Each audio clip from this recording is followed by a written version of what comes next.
भारत सरकार के सारे सिस्टम अब इंटीग्रेट हो चुके हैं, तो आप जाके ये चेक भी कर सकते हैं कि जो आपको, अगर उन्होंने आपसे आपके आईडी डिटेल नहीं ली, आपका कुछ केवाईसी नहीं करवाया, तो वो आपके नाम पे पैसे निवेश कैसे कर रहे हैं, ये भी एक सोचने की बात है। और जैसा कि साइबर क्राइम के लिए भी कई बार कहा जाता है कि अंग्रेजी में एक फ्रेज है कि too good to be true. अगर आपको कोई ऐसी डील मिल रही है जिसमें आपको लगता है कि पैसे बहुत ज्यादा बढ़ गए या एक के मतलब 100 हो गए, 100 गुना हो गए, तो आपको इसके बारे में एक बार सोचने की जरूरत है।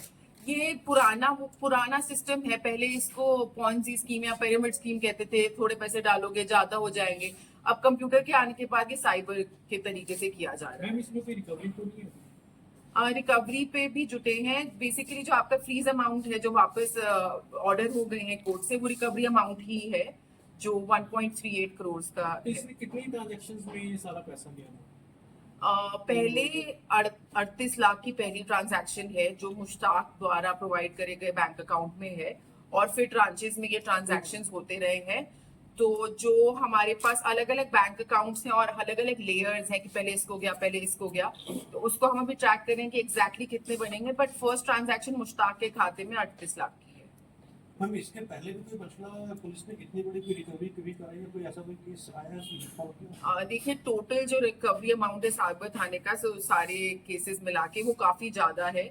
पिछले महीने मतलब जून के महीने में 16 लोग हरियाणा स्टेट के बाहर से अरेस्ट करे गए हैं। 8 लोग अरेस्ट करे गए हैं, और टोटल इस साल भी 30 लोग से ऊपर अरेस्ट हो चुके हैं। तो इनका जो कार्य है, ये तो हम मतलब एक पर्टिकुलर केस इतना बड़ा अभी तक हमारे पास नहीं आया है। कई बार बड़े cases state level cyber police station भी डील करता है, तो ये साइबर थाने के लिए और पूरे पंचकुला के लिए एक अचीवमेंट है। पर अगर वैसे आप देखेंगे कंबाइंड, तो इतनी रिकवरी की जा चुकी है, काफी लोग अरेस्ट हो चुके हैं। और एक चीज जो हम नहीं नाप पाते हैं वो है प्रिवेंशन। जैसे इनको अरेस्ट करके हमने आगे कई लोगों के साथ ये ठगी होने से बचाई है। रहे जो फीस जी, इनमें से एक आरोपी तो पीएससी आईटी था, तो उसको कंप्यूटर का ज्ञान था, और इसी कारण वो उसको कंप्यूटर का भी ज्ञान था, और इसी को उसने इस्तेमाल करके इस जतिन जतिन जिंदर जो पटियाला का है। जो मुश्ताक है उसको उसने सैलरी पे रखा था, और ये जो छोटे मतलब जैसे अकाउंट प्रोवाइड कराने के काम होते हैं, इस तरह के काम कराना। पर हाँ, दोनों ही भागीदार थे इसमें, उनको पता था वो क्या काम कर रहे हैं, ये साइबर फ्रॉड कर रहे हैं, और ये अपना एक तरह से इसको बिजनेस की तरह ही चला रहे थे। और इनके पूरे एक्सपेंशन के भी प्रोग्राम था कि हम और इसको बढ़ा के अपना एक ऑफिस भी खोल लेंगे और किस तरह से लोगों से ठगी करी जाएगी। तो जैसे दो ही लोग हैं, जैसे आपने बताया कि ये बाहर भी भेज रहे हैं पैसा, तो ये कब से चल रहा था? जी, अभी देखिए, पहले आपका बता देती हूँ कि अभी तो 2 लोग सामने आए हैं। इसके अलावा जितने भी लोगों को यहाँ से बैंक अकाउंट प्रोवाइड किया गया है, उस पर भी हम जाएंगे कि ये भी हो सकता है और हमें फर्जी बैंक अकाउंट मिल जाए। और हम लोग इन बैंक अकाउंट से और इन फोन नंबर से अगर बाहर की पुलिस इनको ढूंढ रही हो, तो ये लिंक करेंगे, और इसमें 2 के अलावा जितने भी लोग होंगे उन तक पहुंचेंगे। इसकी डिटेल्स अंडर इन्वेस्टिगेशन है, तो हम शेयर करेंगे तो शायद कॉम्प्रोमाइज हो जाए। पर हाँ, इसमें आगे जितने भी लोग होंगे उन तक पहुंचेंगे।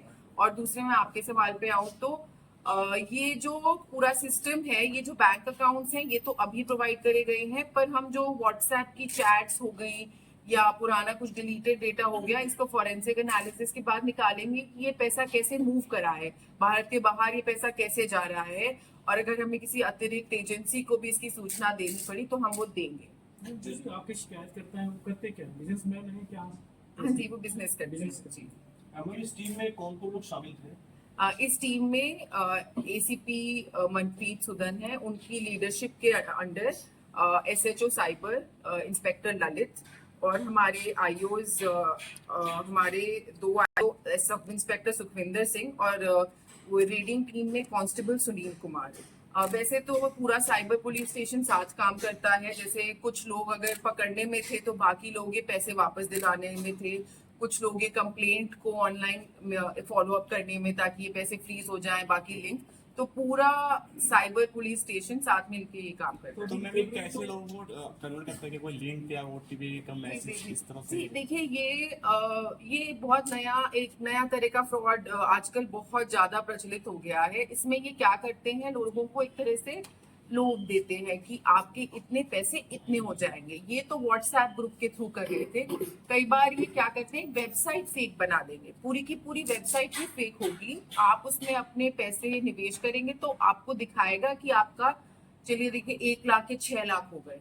फिर शुरू में आप निकाल भी पाएंगे, 10,000 निकालने दिए, 20,000 निकालने दिए, तो आपको विश्वास हो जाएगा कि मेरा पैसा बढ़ रहा है।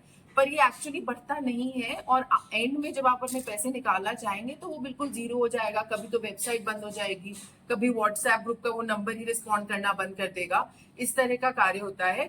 इसके लिए आप क्या कर सकते हैं, कई ऐसी एप्लीकेशंस हैं, मोबाइल एप्लीकेशंस हैं, जहां से आप स्टॉक्स या म्यूचुअल फंड खरीद सकते हैं। तो जो रजिस्टर्ड हैं उनसे ही खरीदें, पहली बात। दूसरी बात, आपका जो पैन कार्ड होता है उससे आपका डीमैट अकाउंट या सारे शेयर्स लिंक्ड होते हैं। तो आप जब भी चाहें, या तो आप इनकम टैक्स की आपकी जो टैक्स इंफॉर्मेशन सर्विस है उससे चेक कर सकते हैं कि ये पैसे सच में मैंने खरीदे हैं या नहीं तो म्यूचुअल फंड्स में कैम्स ऑनलाइन होता है, KAMS, उससे आप चेक कर सकते हैं कि मेरे नाम पे ये खरीद तो रहे हैं, पर क्या